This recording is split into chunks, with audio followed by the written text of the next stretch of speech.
I can. I don't look quite the same. You're on. Go for it. Hi, I'm Dave, and this is Submission Live. Today's our guest is Jim Melby from the AWA. He's the editor of Vern Gagne's Pro Wrestling Report, and I guess you've done other things too, like referee and. Yeah, I've done basically everything around wrestling except for actually wrestle. I've helped in the promotional end of it. I've helped put up rings. I've sold tickets. I've sold concessions. I've refereed, as you said. I've refereed in 3 different states now, and I've written about wrestling for years. Yes, I noticed I've got this ancient copy of this thing that used to be given out free at the matches, and you've got a column in here that's doesn't seem to quite look like you anymore, but it's an old picture. Yeah, back in the good old days when everybody was still in the league. Well, there's still a lot of good people in the AWA. Oh yeah.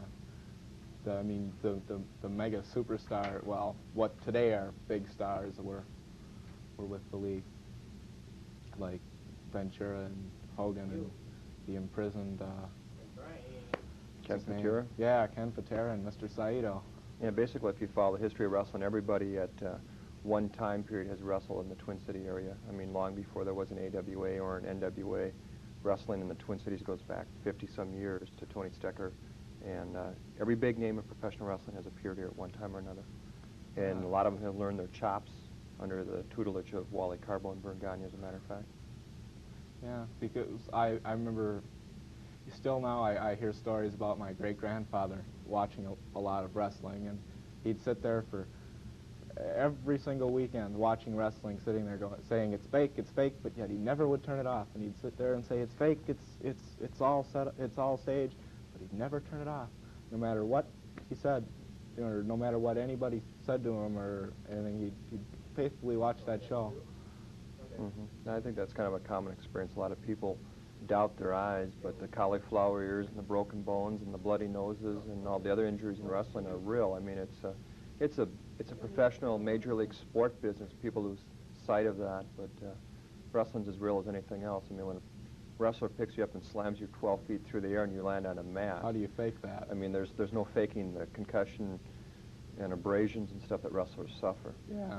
It's wrestlers are not out to kill each other. It's a major league business. They draw money by wrestling against each other in front of large groups of people. The object of a wrestling match is to pin your opponent's shoulder to the canvas for a count of 3 or to make them submit. Yeah. And in wrestling there are only so many big-name wrestlers, and of course they do get rematched a lot, and they might wrestle quite frequently, but it's no different than in baseball. The top baseball teams are in either the American League or the National League, and they play each other on a regular schedule, too. And that's what confuses people, I guess.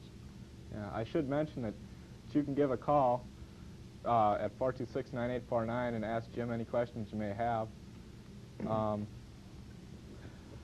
One of the questions that I was kind of curious about is how did you get interested in wrestling originally?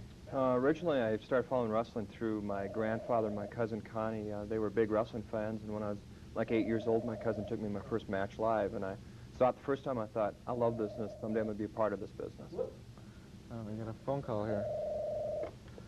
Submission live.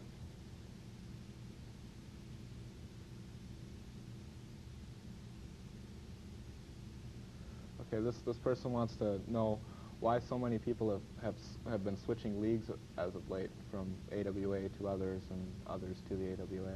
Well, it's really a period of transition, and it's there are really three major leagues in wrestling: the AWA, the NWA, and the Worldwide Wrestling Federation. And it's not just a one-directional thing. There are people who have come, like, from the WWF to the AWA. You know, Ricky Martel, of course, is the prime example. And David San Martino. David San Martino more recently. Kamala was wrestling for the WWF. He came our direction. The Road Warriors are as popular in the NWA as the AWA. It's like every other business. The people who are the bigger name command the bigger dollars, and they go where the money is. And also, a lot of these people have very competitive natures, and they'll go wherever the competition is. Somebody who, like the Road Warriors, have expanded out of the NWA into the AWA because they figured they had conquered everybody in the NWA. Now, while they were concentrating their efforts up here in the AWA, they felt that there were other teams that had sprung up in the NWA, and that's why they've gone back to take on some of these newer teams. Did that answer your question? Okay, thanks a lot. Another one is, well, might as well take another phone call. Let's get those people at home. Submission live.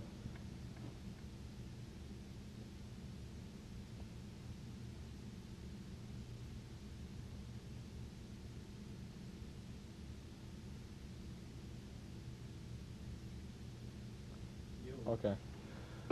This person wanted to know why some of the bigger promoted matches on TV and such weren't with the more common, what kind of have a reputation as losers, like Jake Milliman and Kenny J.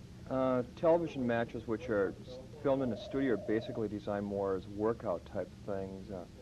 By the nature of wrestling, they're more or less like an advertisement where younger wrestlers get a chance to get in the ring with someone who's a little bit more seasoned. There is no money involved in studio wrestling matches. Those are basically given to the public free. It's a means of exposing the bigger name wrestlers, and everybody has to kind of pay their dues and learn how to wrestle. If you want to see the really top matches, the top men against each other, you have to pay an admission price and go to an arena. It seems like the backdrop here once again in the action here. Submission live. Okay. That was an easy question. Let's move along to the next one. All right. I've got one for you. What do you enjoy most about working with the AWA? About working with AWA, the thing I enjoy most about wrestling is actually watching the wrestling itself. Whether it be from ringside or in the last row of the building, or I enjoy wrestling. I enjoy seeing two men get in the ring and wrestle. I wrestled, intercollegiate high school style, as myself, and I enjoy two men, one-on-one basis, competing. There's nothing like wrestling. Professional wrestling is a little bit more wide open than amateur wrestling, but it's a very exciting thing. Okay. That's the meat and potatoes of the whole business. Submission live.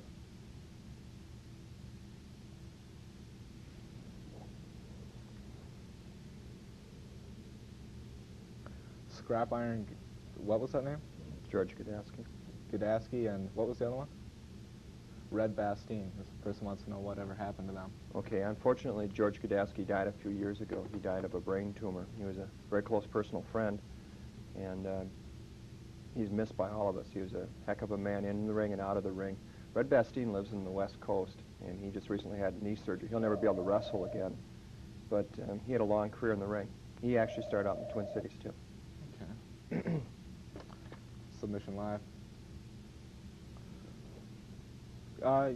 I'm pretty sure they do, but I'll ask him. They have season tickets for the AWA, don't they? Pretty much? Like the matches in the St. Paul Civic Yeah. Center, you can contact the Civic Center. They have what's called a season reservation, because it's not like a baseball team where the schedules are all set in advance, but you can have the same seats reserved each time, and you have to do that through the Civic Center box office. Okay. Submission live.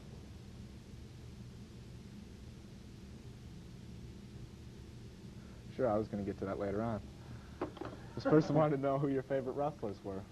My favorite wrestlers, that's a real loaded question, and I'll tell you who my favorite wrestler is, and this is not because I work for him. Let's go of all time. Of all time, it would be Vern Gagne. Okay. And like I preface this saying that it's not because I work for the man and do his written publicity. It's because I really respect him as not only as a man, but as an athlete. I always thought he was everything in wrestling. He was the one person who proved that science and ability can win out over roughness. He's an exciting wrestler. Okay. Submission live. Okay. Okay. This is the person who calls himself Hugh Beaumont of Leave It to Beaver fame. And he wants to know if it is actually real blood. Is it real blood? Yeah. I can guarantee you it's real blood, having been in the ring. It's real blood. Wrestlers are a lot like professional boxers in that just by the nature of being slammed into tables and chairs and have their face rubbed along the ropes and the canvas, they get a lot of scar tissue built up in their forehead. It doesn't take much to pop open a wrestler who's been in the ring night after night. Yeah. Unlike boxing, where they have cut men who sit in the corner to stitch him up, put him back in for another round, wrestling just continues until one man is beaten. Yeah, it's real blood. Okay.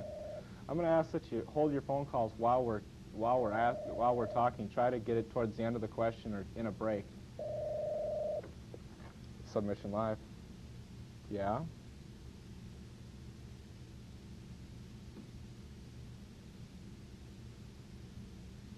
Okay. Okay.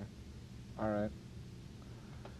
This caller wants to know if, geez, I forgot the first half. You'll have to call back.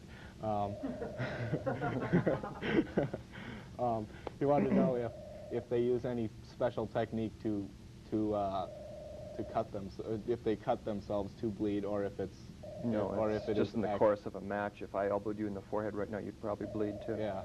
You have to remember that wrestlers are trained competitive athletes. They know how to hurt each other. It's part of the nature of the business. It's kind of a brutal sport, but no, it just happens in a wrestling match. There's no foreign object that they use to cut themselves. It's basically the school of hard knocks.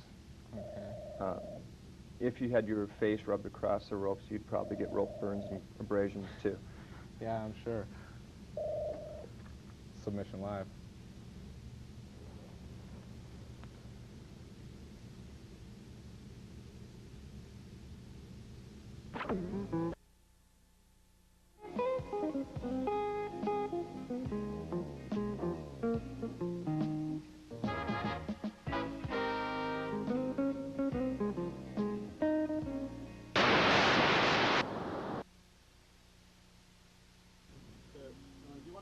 We're going to put records away.